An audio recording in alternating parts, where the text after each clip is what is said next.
Assalamualaikum warahmatullahi wabarakatuh. Perkenalkan, nama saya Nafisa Saidah, peserta Latsat CPNS tahun 2021 dari Kabupaten Garut, Angkatan 11, Kelompok 3. Pada podcast kali ini, saya akan menjelaskan mengenai mind map wawasan kebangsaan dan nilai-nilai bela negara. Berikut ini adalah mind map wawasan kebangsaan dan nilai-nilai bela negara yang telah saya buat, yang di dalamnya memuat beberapa penjelasan mengenai wawasan kebangsaan dan nilai-nilai bela negara. Bagian pertama yang akan saya bahas yaitu mengenai wawasan kebangsaan, yang di dalamnya memuat definisi wawasan kebangsaan, beberapa titik penting dalam sejarah bangsa Indonesia, konsensus dasar, dan identitas Negara Kesatuan Republik Indonesia. Yang pertama yaitu definisi wawasan kebangsaan.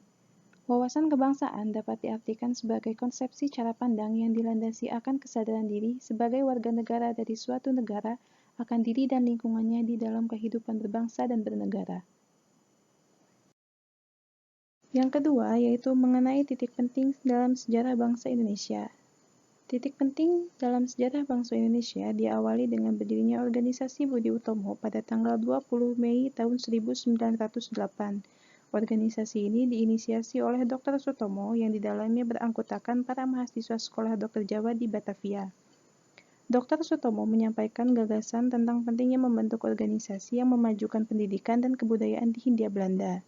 Setelah itu, terbentuklah Perhimpunan Indonesia pada tanggal 25 Oktober tahun 1908 di Leiden, Belanda. Organisasi ini merupakan wujud dari penolakan mahasiswa yang memiliki rasa kesamaan saudara sebangsa, karena perkumpulan yang dibentuk hendaknya tidak hanya beranggotakan orang Jawa saja, tetapi semua suku di Hindia Belanda. Setelah itu, pada tanggal 30 April tahun 1926, di Jakarta diselenggarakan Kerapatan Besar Pemuda yang kemudian terkenal dengan nama Kongres Pemuda I. Kongres Pemuda I ini dihadiri oleh wakil organisasi dan suku-suku lainnya.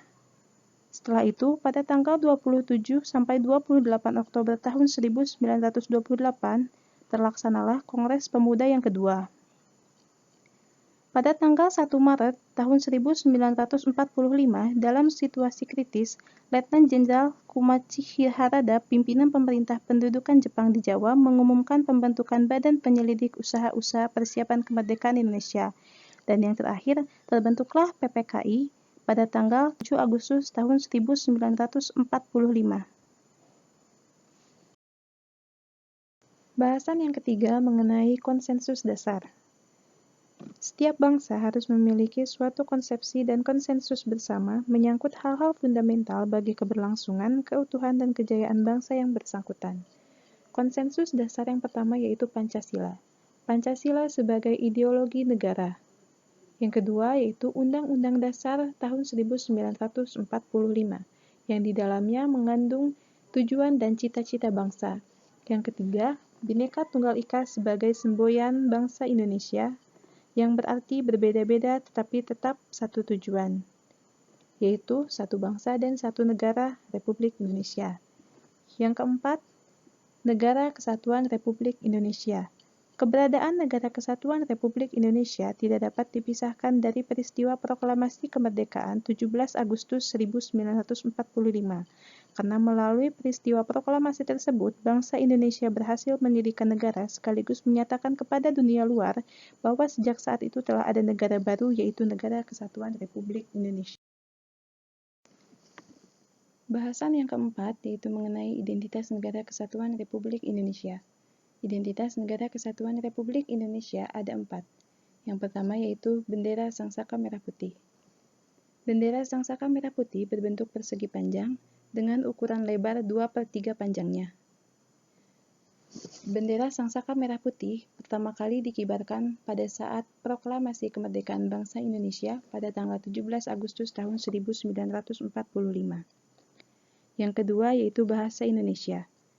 Bahasa Negara Kesatuan Republik Indonesia yang selanjutnya disebut Bahasa Indonesia adalah bahasa resmi nasional yang digunakan di seluruh wilayah Negara Kesatuan Republik Indonesia.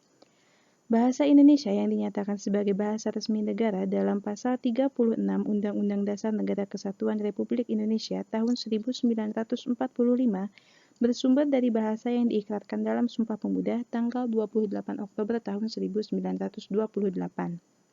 Bahasa Indonesia berfungsi sebagai jati diri bangsa, kebanggaan nasional, sarana pemersatu berbagai suku bangsa, serta sarana komunikasi antar daerah dan antar budaya daerah. Yang ketiga yaitu Lambang Negara Garuda Pancasila. Lambang Negara Kesatuan Republik Indonesia yang selanjutnya disebut Lambang Negara adalah Garuda Pancasila dengan semboyan Bhinneka Tunggal Ika.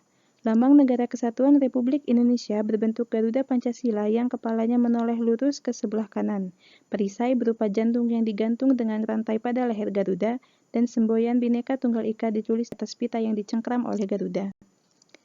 Yang keempat, yaitu lagu kebangsaan Indonesia Raya.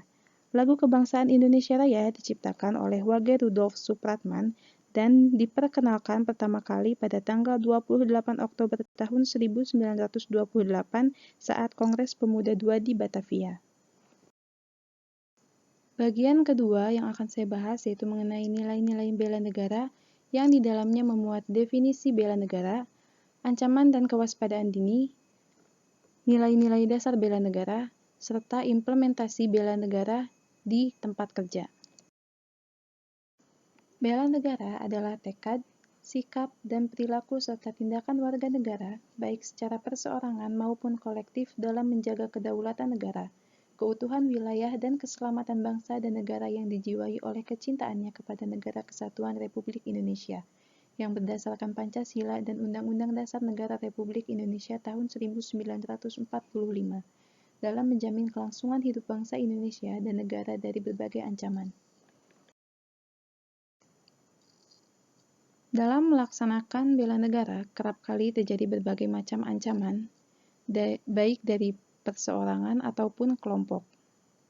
Maka dari itu, sebagai masyarakat, kita perlu waspada terhadap ancaman-ancaman tersebut. Ancaman adalah segala sesuatu yang dapat membahayakan tatanan serta kelangsungan hidup bangsa dan negara dalam rangka pencapaian tujuan nasional. Sementara itu, kewaspadaan dini adalah kewaspadaan setiap negara terhadap setiap potensi ancaman.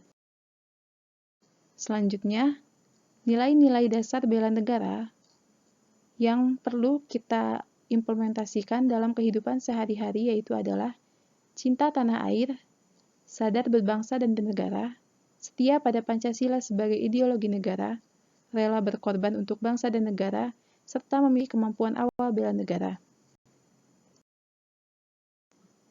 Contoh implementasi bela negara di lingkungan tempat saya bekerja yang pertama yaitu menjalankan tugas secara profesional dan tidak berpihak, membuat keputusan berdasarkan prinsip keahlian, memelihara dan menjunjung tinggi standar etika yang luhur, mempertanggungjawabkan tindakan dan kinerjanya pada publik, serta memberikan layanan kepada publik secara jujur, cepat, tepat, dan santun. Sekian podcast Mind Map Wawasan Kebangsaan dan nilai-nilai bela negara yang dapat saya sampaikan. Terima kasih atas perhatiannya, semoga dapat bermanfaat untuk rekan-rekan yang menonton video ini.